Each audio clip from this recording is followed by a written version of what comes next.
BNP বহুদলীয় গণতন্ত্রের কথা বলে, কিন্তু আমরা এবারে দেখলাম যে 2026 সালের নির্বাচনের মধ্য দিয়ে তারা এসে গণতান্ত্রিক রাষ্ট্র বিনির্মাণের যে স্বপ্ন, যে আকাঙ্ক্ষা, যে প্রতিশ্রুতি, যে সব কিছুর সাথেই তারা আবার প্রতারণা করছে।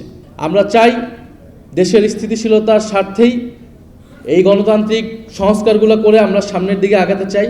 জুলাই সনদ সংস্কার এবং গণভোট, যেই গণতান্ত্রিক রাষ্ট্র বিনির্মাণের জন্যই আমরা গত 16 বছর ধরে লড়াই করেছি।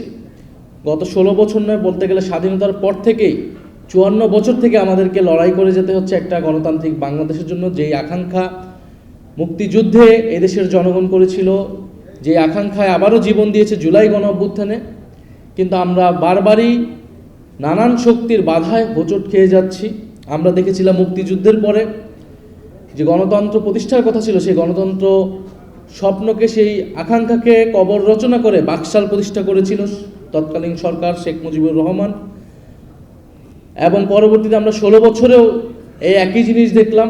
বিএনপি বহুদলীয় গণতন্ত্রের কথা বলে, কিন্তু আমরা এবারে দেখলাম যে 2026 সালের নির্বাচনের মধ্য দিয়ে তারা এসে গণতান্ত্রিক রাষ্ট্র বিনির্মাণের যে স্বপ্ন, যে আকাঙ্ক্ষা, যে প্রতিশ্রুতি, যে সব কিছুর সাথেই তারা আবার প্রতারণা করছে। এবং আমরা এবার খুবই স্পেসিফিক কয়েকটা সংস্কার নিয়েই কিন্তু অন্তর্বর্তী সরকারের সময় আমরা ঐক্যমত হয়েছিলাম, আলোচনা করেছিলাম। আমরা বলেছিলাম যে একটা উচ্চকক্ষ লাগবে। উচ্চকক্ষ কেন লাগবে? বাংলাদেশের যে সংবিধান, সেই সংবিধানকে চেক দেওয়ার জন্য। কারণ যে কোনো সরকার 2/3 মেজরিটি নিয়ে আসে এবং সংবিধানকে কাটাছাড়া করে নিজের মতো করে তারা সংশোধন করে নেয় প্রতিবার।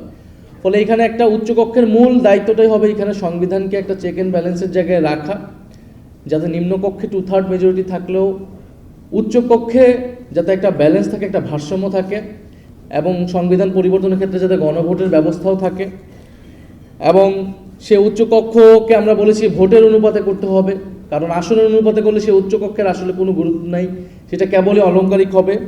আমরা সাংবিধানিক প্রতিষ্ঠানগুলোর যাতে দলীয় নিয়োগ না হয়, নির্বাহী বিভাগের অধীনে যাতে না থাকে, প্রধানমন্ত্রীর কর্তৃত্বে যাতে না থাকে, আমাদের নির্বাচন কমিশন যাতে নিরপেক্ষভাবে নিয়োগ হয়, আমাদের পিএসসি দুদক যাতে নিরপেক্ষভাবে নিয়োগ হয়, আমরা সেটার জন্য দাবি জানিয়েছিলাম, ঐক্যমত হয়েছিলাম। তত্ত্বাবধায়ক সরকার ব্যবস্থা, যেটার জন্য গত 16 বছর ধরে আন্দোলন হয়েছে এত, সেই তত্ত্বাবধায়ক সরকার যাতে প্রতিষ্ঠিত হয় নির্বাচনকালীন সময়, এবং সেটা যাতে নিরপেক্ষভাবে প্রতিষ্ঠিত হয়, সর্বদলের সম্মতিতে প্রতিষ্ঠিত হয়, এরকম একটা ব্যবস্থা। এবং সবচেয়ে গুরুত্বপূর্ণ বিচার বিভাগ পৃথকীকরণ। এই কয়েকটি মৌলিক সংস্কারের কথা আমরা বলেছি, যাতে বাংলাদেশের গণতান্ত্রিক এই কয়টা হলেই যে গণতান্ত্রিক রাষ্ট্র প্রতিষ্ঠা হবে এরকমটা না। গণতান্ত্রিক রাষ্ট্র প্রতিষ্ঠার জন্য আমাদের আরও অনেক কিছু প্রয়োজন, কিন্তু আমরা ধাপে ধাপে আগানোর জন্য এই কয়েকটা সংস্কারে সবচেয়ে বেশি জোর দিয়েছিলাম অন্তর্বর্তী সরকার, যার ভিত্তিতে জুলাই সনদ, যার ভিত্তিতে জুলাই নির্বাচনের সময় গণভোট। এবং আমরা এগুলো বলেছিলাম যে এই সংস্কারগুলো করতে হবে সাংবিধানিক সংস্কার পরিষদের মাধ্যমে। সংশোধনের মাধ্যমে বিএনপি যত সংস্কারই আনুক না কেন, যত পরিবর্তন আনুক না কেন, সেটা টেকসই হবে না, সেটা পরিবর্তনশীল হয়ে যাবে। আজকে তারা ক্ষমতায় আছে, কিন্তু চিরকাল কোনো দল ক্ষমতায় থাকে না। এবং আমি এটা পার্লামেন্টে বলেছি, জিয়াউর রহমান সেই ঐতিহাসিক ভুল করেছিল। বিএনপি তার মূলনীতিও যদি পরিবর্তন করতে চায়, সেটাও যদি সে সাংবিধানিক সংস্কার পরিষদ ছাড়া করে, সেই সংশোধনী কিন্তু যে কেউ এসে বাতিল করতে পারবে, আদালত যে কোনো সময় এটাকে বাতিল করে দিতে পারবে। ফলে এইখানে আসলে 72-এর সংবিধানের এই যে ধারাবাহিকতার নামে এখানে আওয়ামী লীগের যে আদর্শ, আওয়ামী লীগের যে রাজনীতি, সেই রাজনীতিকে পুনঃপ্রতিষ্ঠা করার বা বারবার ফিরে আসার একটা দরজা সবসময় খোলা রাখা হচ্ছে। এবং বিএনপি এবার বুঝে হোক না বুঝে হোক এই কাজটা করছে। ফলে এই কারণে আমরা বলেছি যে যে কোনো একটা টেকসই সংস্কার, একটা নতুন যাত্রা করার জন্য আমাদের সাংবিধানিক সংস্কার পরিষদ লাগবে। নোট অফ ডিসেন্টের কথা অনেকবার এসেছে, জুলাই সনদ বনাম আদেশকে পরিণত করা হয়েছে। নোট অফ ডিসেন্ট যে কোনো সিদ্ধান্তে আপনারা দেখবেন যে পার্লামেন্টে অনেকগুলো সিদ্ধান্ত হয়েছে, সেখানে অনেক বিরোধিতা আছে, অনেকের বক্তব্য আছে এই সিদ্ধান্তের সাথে আমি একমত না, বা এই সিদ্ধান্ত এরকম হতে পারত। তার সেই নোট অফ ডিসেন্টগুলো লিখিত হয়, রেকর্ডেড হয়, কিন্তু সিদ্ধান্ত কিন্তু পাস হয়ে যায়। নোট অফ ডিসেন্ট ঠিক এরকম একটা জায়গায় নোট অফ ডিসেন্ট দেওয়াই হয়েছিল, যেটা একটা হিস্টোরিক্যাল ডকুমেন্ট হিসেবে, রেকর্ড হিসেবে থাকবে। এটা কোনো সিদ্ধান্তে কোনো প্রভাব বিস্তার করবে না।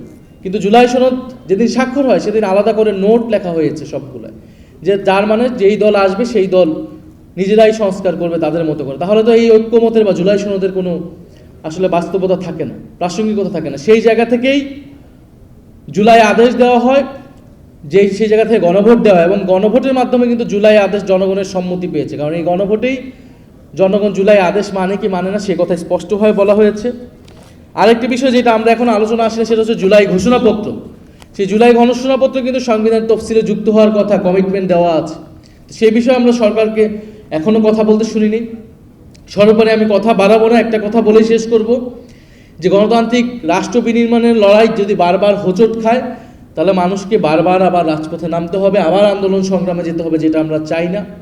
আমরা চাই দেশের স্থিতিশীলতার স্বার্থেই এই গণতান্ত্রিক সংস্কারগুলো করে আমরা সামনের দিকে আগাতে চাই।